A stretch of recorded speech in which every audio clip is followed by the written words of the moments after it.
Thank you, Madam Speaker, and I yield myself such time as I may consume. Gentleman's recognized. Thank you. I rise this evening in support of H.R. 241, the Tropical Forest and Coral Reef Conservation Act of 2021, bipartisan legislation that I introduced along with my Democratic colleague, Mr. Sherman of California, earlier this year. Developing countries are home to some of the world's most endangered and biologically diverse tropical forests and coral reefs.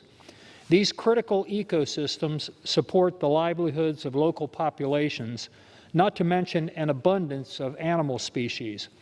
Coral reefs are critical to the world's fish stocks and are magnets for tourism and the accompanying economic growth.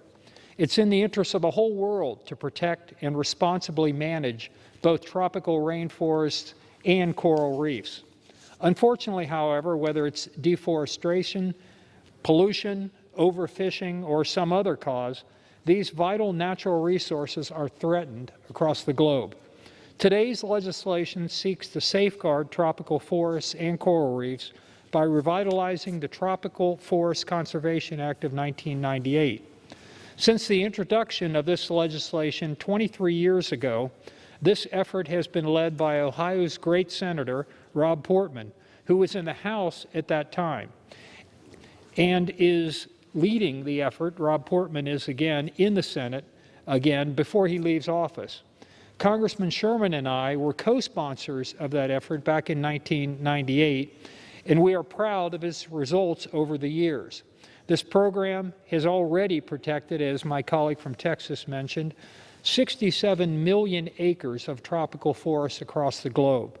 In terms of carbon emission, that's the equivalent of taking 11 million cars off the road.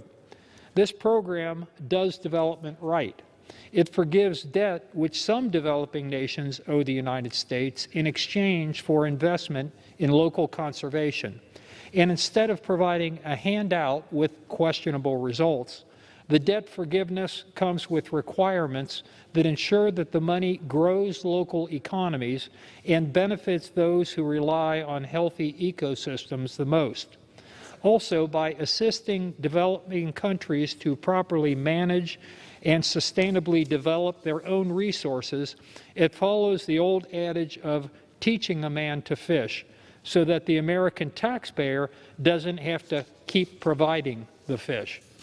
Our constituents back home are rightfully skeptical oftentimes about foreign aid because we have a lot of ineffective programs that spend their money year after year without moving countries towards self-sufficiency or self-reliance.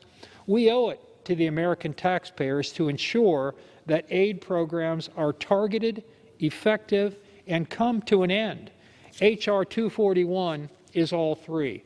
Further, due to the peculiar structure of the type of debt this program forgives, developing countries would not have been paying back the portion that we're forgiving anytime soon anyway. A lot of it has already been outstanding for 10, 20, or even 30 years.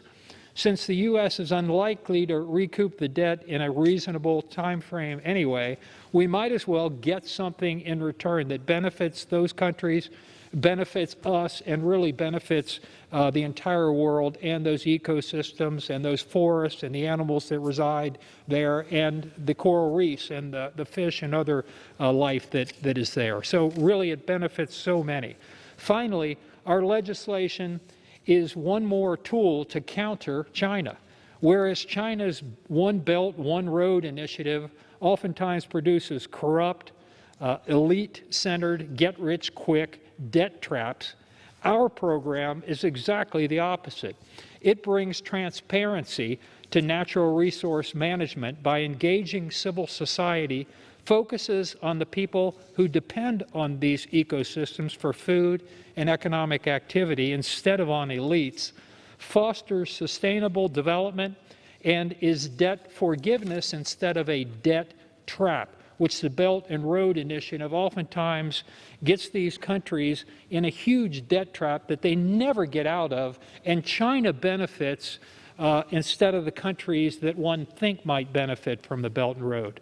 With this program, the State Department can showcase the U.S. development model and bring real gains in the developing world. It's in the interest of the whole world to protect tropical forests and coral reefs. This program does so in a targeted, proven, sustainable way and pays for it by forgiving debt we would never have seen repaid anyway. In my mind, this is a win for the taxpayer, a win for the developing countries, a win for America, and a win for the whole world. So I would urge my colleagues to support this legislation. I want to again thank Brad Sherman, a Democratic Congressman from California, for his co-sponsorship and his leadership on this, and I reserve the balance of my time. Reserves.